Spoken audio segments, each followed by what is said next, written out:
Hi everyone, and welcome back to Rolling Through Negotiations, the podcast that empowers you to negotiate better, to live better. This is episode 102. We're recording this one in September 2025. I'm Matthew Karakoulakis. I'm the host of Rolling Through Negotiations podcast, and I do know firsthand what it's like to navigate high-pressure negotiations. It's exactly what we explore here on this podcast. If this is your first time listening, I hope you find something helpful. And if you are one of the amazing people that join us that connect each and every single week, you're a legend. We love having you here as part of our community. This week, our guest is Nigel Denning. Nigel, he is an amazing psychologist that does great work with families, corporate clients, and he takes a very philosophical and even spiritual approach to the work that he does. I think that you're going to really love this episode. Let's acknowledge the traditional custodians of these lands. Let's pay our respects to elders past, present and emerging. I'd also like to acknowledge the Kaurna peoples whose lands we're recording this episode from. Let's roll. Welcome to Rolling Through Negotiations, Nigel. It's awesome to be connecting with you like this. Yeah, great to see you again, Matthew.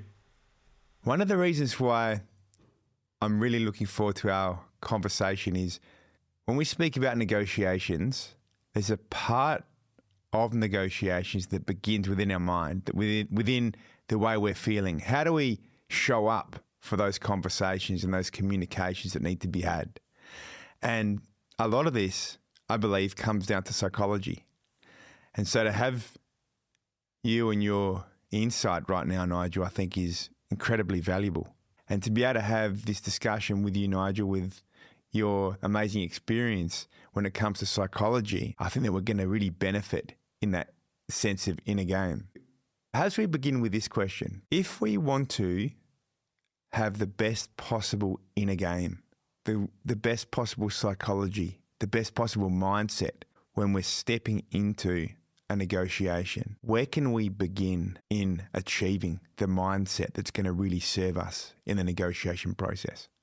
Thanks, Matthew. Yeah, look, I think the simplest thing is it all begins with the breath. What happens for people when they're coming into any kind of negotiation? The mindset is often oriented towards potential for conflict, and potential for conflict means that our body starts to prepare. And when our body starts to prepare, we start to enter into something called striatic anxiety, where our muscles tense up. It's a little bit like playing a contact sport, expecting someone about to tackle you. So your muscles sort of start to prepare already. Striatic anxiety is a tensing of the muscles. The diaphragm beneath the lungs is a muscle. So when people start to tense, their diaphragm tenses, which means that the volume of their lungs reduces. They don't know that it's reducing. It means the volume of oxygen hitting their brain reduces. They don't know it's reducing. And all of a sudden the brain starts going into more of a survival mode. It starts to produce adrenaline. And people don't even recognise it. So setting up, just recognising how your muscles are feeling, how your body's feeling, how you're breathing, really breathing into the belly, really slowing things down and orienting your mindset then towards one of collaboration rather than one of conflict or collusion. So we're really kind of preparing to enter a negotiation with a degree of curiosity, degree of interest in the mind of the other, the position of the other, so that we're really trying to move away from a conflictual mindset, an aggressive mindset, and a mindset that stimulates adrenaline production, which creates, in addition to the breath, creates a change in cerebral blood flow, presence of adrenaline in the blood. When our heart rate gets beyond about 90 beats a minute, we flood with adrenaline. It means blood moves out of the medial prefrontal. This is our human brain right at the front. Everything else is an animal brain. Everything else in our evolutionary kind of brain is about survival, reaction. So we're trying to set it up so that we're regulating ourselves, regulating our breathing, regulating the cerebral blood flow, regulating the production of adrenaline.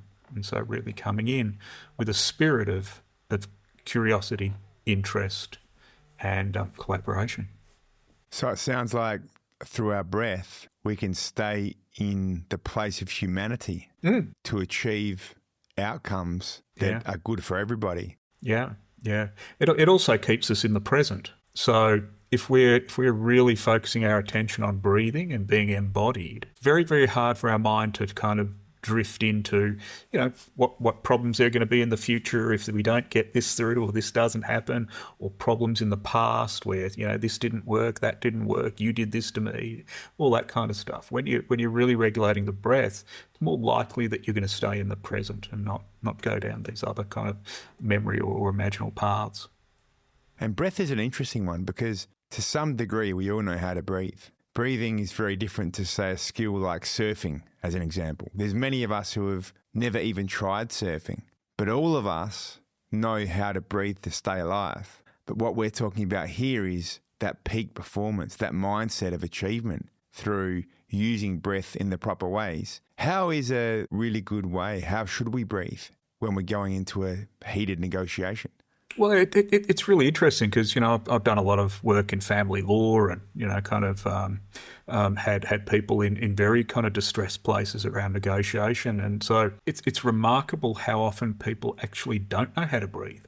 They don't follow their breath. So to really sort of stay in that kind of peak place that you're talking about, that optimal place, it's really consciously drawing the breath into the pit of your belly. It's really consciously drawing the breath in and allowing the lungs to inflate not just outwardly, but downwards as well.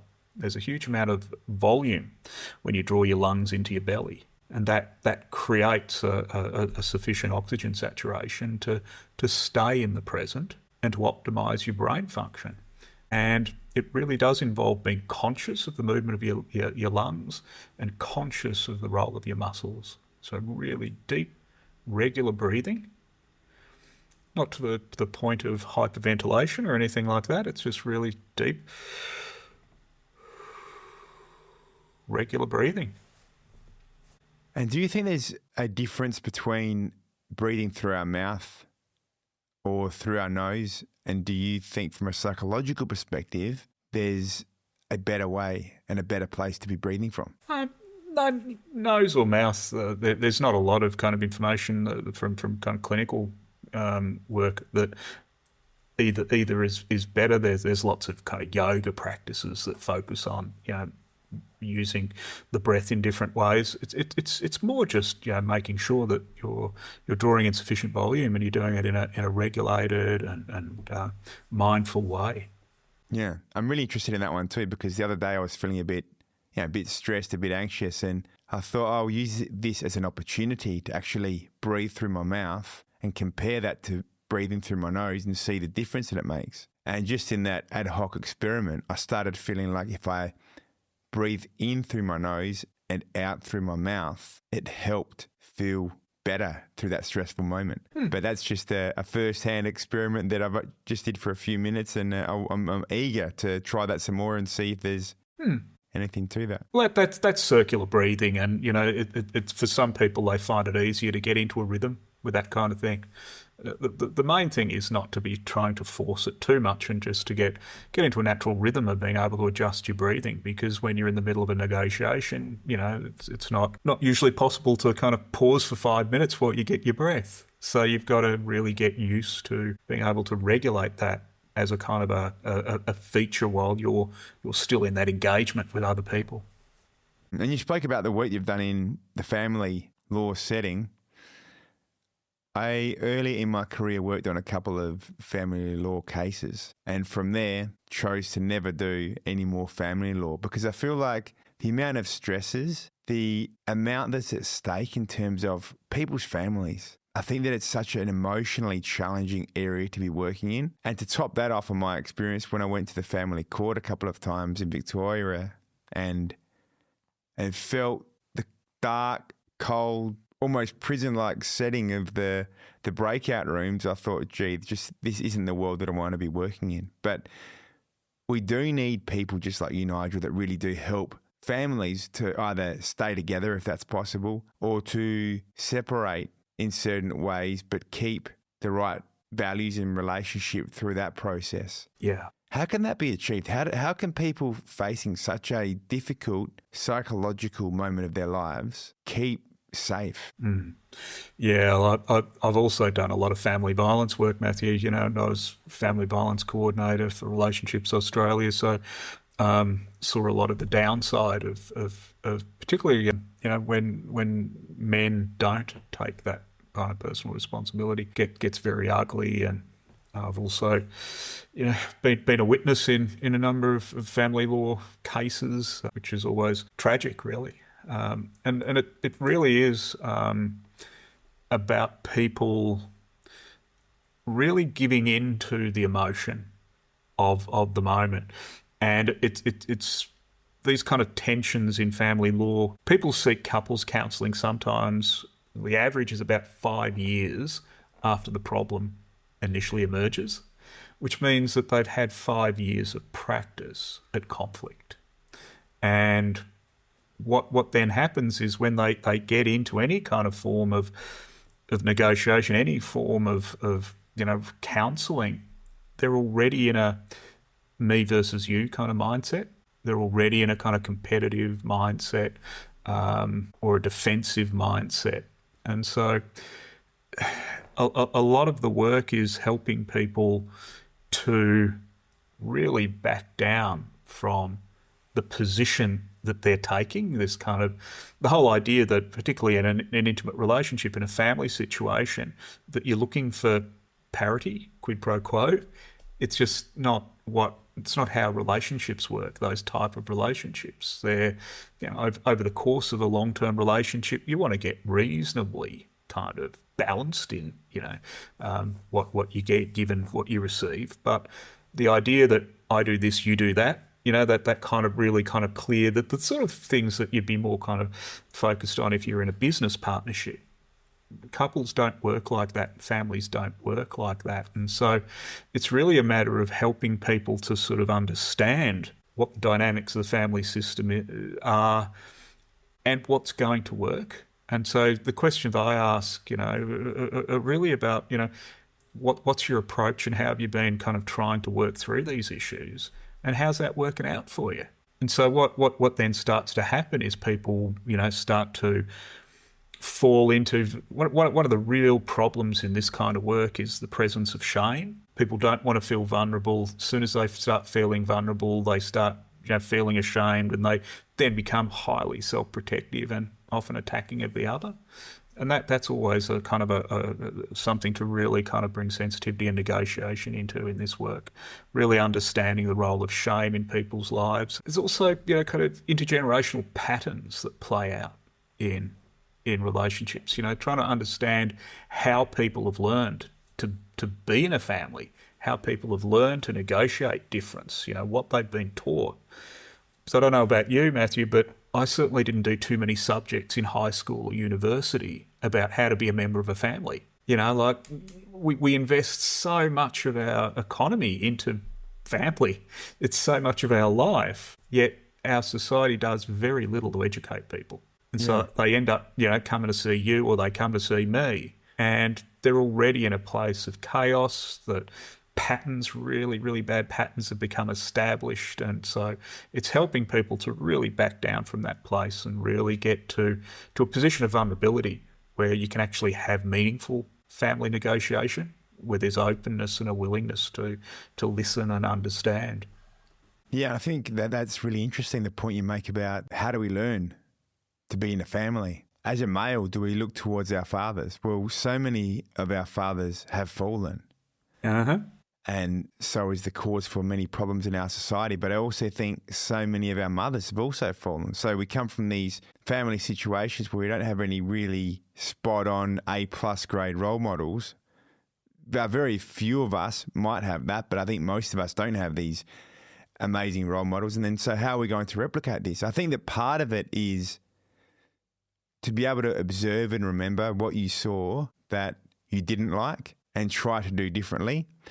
But still, that is a lot more difficult than seeing the positive example and just mirroring that positive example. Yeah, no, that's a great point, and it's one of the things that I see most commonly. That's people do exactly have two directions. They either replicate unconsciously, or they try to consciously do the opposite of what they've been exposed to. The problem is when you consciously do the opposite, you're still operating in engagement with those bad role models because all you're thinking is about I'm going to do very different to what my father did, and so the more you do of that. The more likely it is that you're going to become emotional. You can become reactive.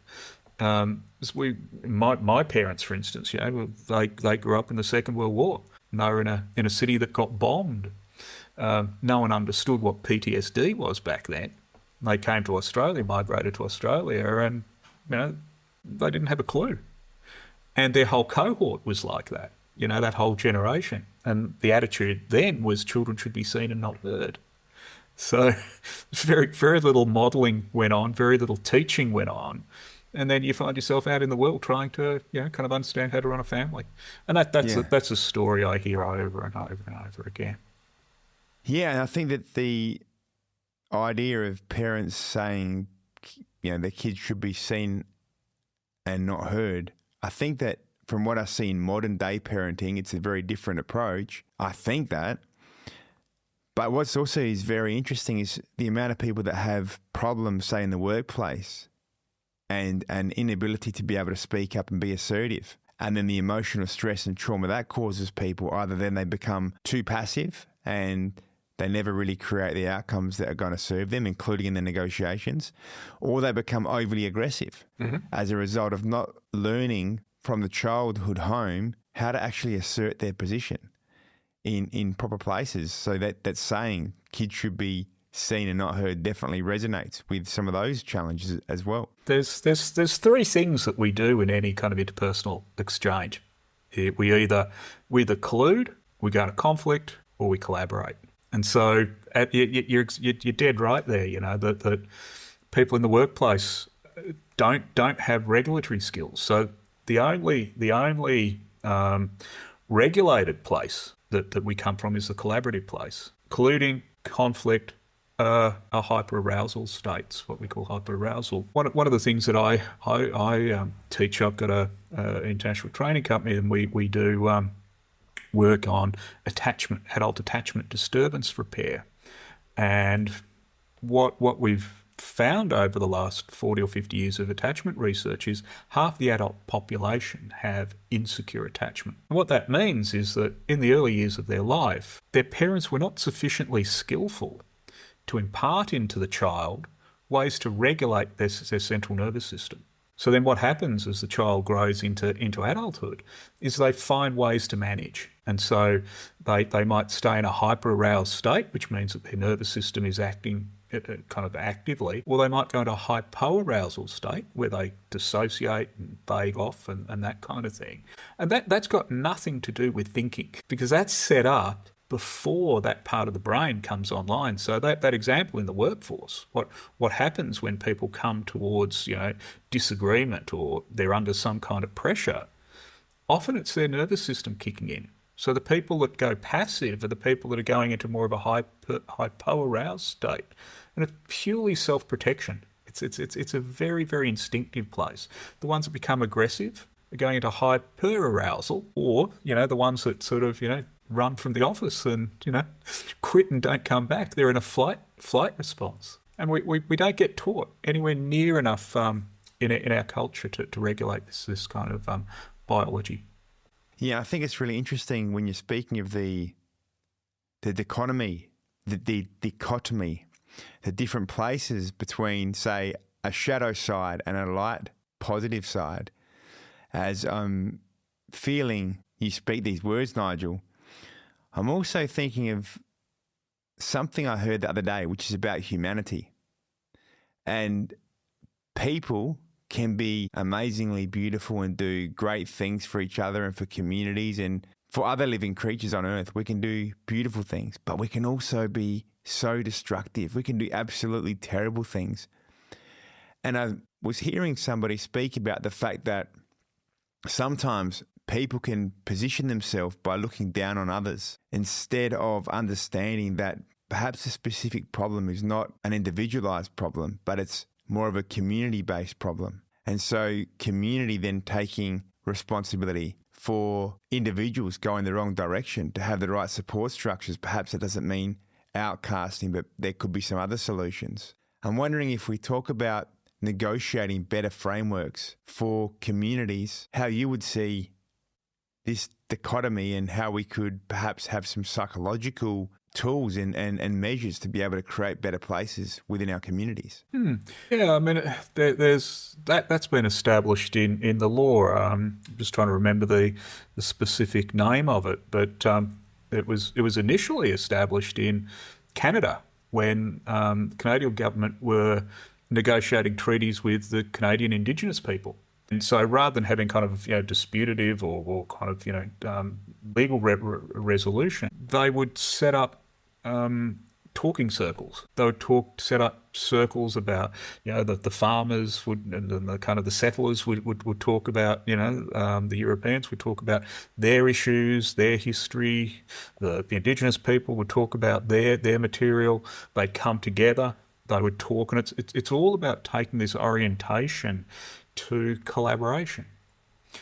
And as you're saying, that there is something extraordinarily special about our species when it's operating at its best. And we are a highly collaborative species. Researcher called Gilbert's done a lot of work in animal collaboration and human collaboration. And we're another researcher called E.O. Wilson, who worked with bees and ants throughout his life, saw human beings as the most collaborative species outside of bees and ants. With Gilbert's work, he note, chimpanzees work together in teams. The chimpanzee will kind of climb the tree, get the bananas, throw the bananas down, but then when they hit the ground, it's every chip for himself. Human beings, they get the bananas, they peel them, and some cook them and prepare them, and some, dry the skins, and others clean, and we do all of this really, really kind of complex collaborative work, and that's led us to our kind of dominant place on the earth.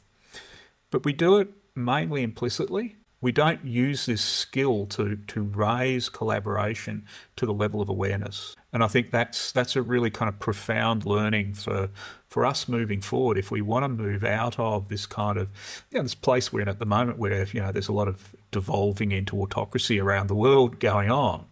That's a real kind of psychological collapse when what we have is this capacity. If we sit together in a group and learn to regulate ourselves, then we stay in this higher part. You mentioned peak performance, this higher part of our awareness, this higher part of our mind. If we can stabilise ourselves there, and we then have conversations about clarification, understanding the other's position, understanding and communicating our position, then all of a sudden you start to get into a community of interconnection where people respect difference, but they also can see that we are part of one system. The reality is we're a single species living in a single ecology. So, the more we fight over things, we're not exactly, kind of helping ourselves that way. That collaborative space is really, where we can go. Neuroplasticity tells us that we can all change. If we get the orientation right, if we get the skills right, if we take the motivation right, if we really kind of, focus our attention, then things can change, and they can change really quickly. Yeah, and I think this is a great place where modern contemporary Western society can really learn from Indigenous cultures all around the world.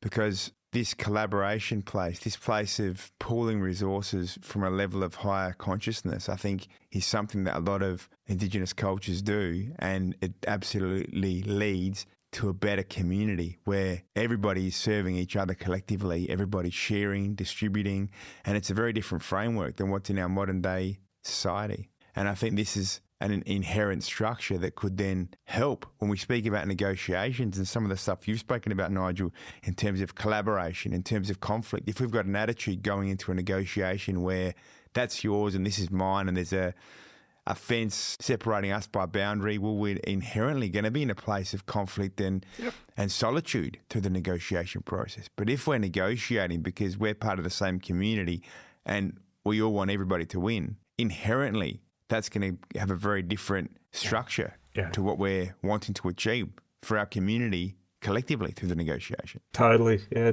David Suzuki talked about, I think it was the Iroquois, American Indian tribe, circle of chiefs, circle of elders. The chiefs want to do something, so they refer it to the elders. The elders then refer to 7 generations back, 7 generations forward. What will the implications be of what we're doing?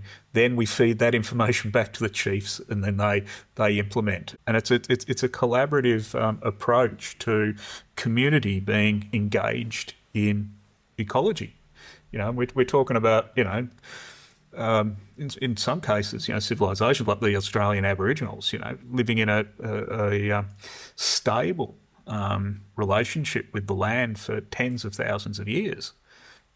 Europeans have taken about 500 years to stuff up our whole planet at the moment. So, there's something very, very stable about Indigenous culture and their capacity to kind of hold, because they're living close to the land. So their decisions, they know that their decisions are life and death for their community. I think in many ways we've kind of forgotten that. We've forgotten that proximity to the land. And so, because we live in such an abstracted lives in cities and we're so divorced from the natural world. But these Indigenous kind of processes around collaboration are also quite instinctive, because they are linked to the land. What we're trying to do now is teach people how to do this consciously, how to have those conversations, how to be in a negotiation where, in the short term it might be, I win, you lose, but in the longer term, there are better ways to do things. Yes, and this is where I believe that future generations can really benefit by appreciating more of the strengths that come from Aboriginal communities in these lands here all across Australia.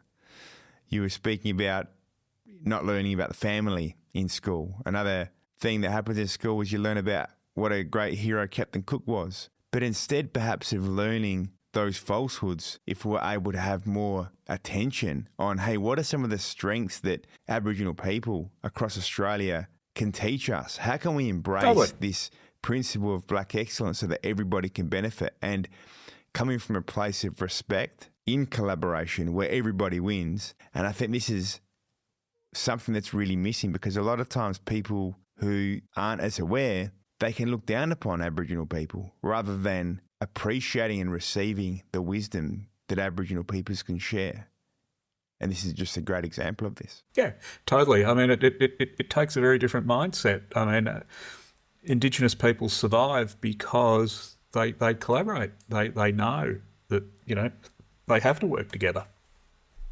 We've got a kind of a strange kind of situation in these cities where people have a kind of people get into this very, very independent mindset, this very, like I am the, I can do this, I can do that, I don't need other people. There's a real kind of sense of alienation that's, kind of quite present in our culture at the moment. And we therefore become detached from, the impact we have on other people around us and the need we have for other people. There's a real kind of quality of nihilism that's sort of running in our culture at the moment, and this sort of competitive individualism. This is a bit of a heavy moment, but it's also, I think, a really good moment to just pause and ask you, as we wrap up this episode, if there is anything else that you would like to share. So perhaps that could be something like a principle that is really helpful in that highly emotional family negotiation that we could use to succeed in bringing collaboration through negotiations that might be in the boardroom or in a community group, because sometimes the family environment can be really highly emotional in ways that other environments aren't. So is there a principle that you can leave us with that you think is really valuable that applies in the family situation that might apply in other places as well? Yeah, family relationships don't end at the negotiation table. They're there for life. So what you're doing in your negotiation, whilst there might be heat in the moment, it's gonna kind of continue on for the remainder of your life and possibly down generations. So think clearly about all of the consequences of the positions you take and the attitudes you bring into negotiation, and think carefully about the consequences rather than the immediate gains or the victories or the competitions. Think really carefully about how it's going to impact on your children, how it's going to impact on relationships, because things in 10 years' time will look very, very different to what they look like in the heat of a negotiated space. Yeah. It reminds me of a saying that says that people often overestimate what can be achieved in a minute and very much underestimate what can be achieved in a week or a month or a year or a lifetime. That's beautiful. Thank you so much for being part of the Rolling Through Negotiations podcast. Hopefully we can have you on some other time as well. Good on you, Matthew. Thanks for having me. Great seeing you again. Yeah, and your work's amazing. So, yeah, keep doing what you do, Nigel, and keeping our families and communities so destined to be in a better place. Thank you. I hope you've enjoyed this episode, guys. Remember, if you've liked this episode, press that like button. Subscribe to Rolling Through Negotiations podcast so we can keep on bringing you more fantastic episodes just like this one. Us.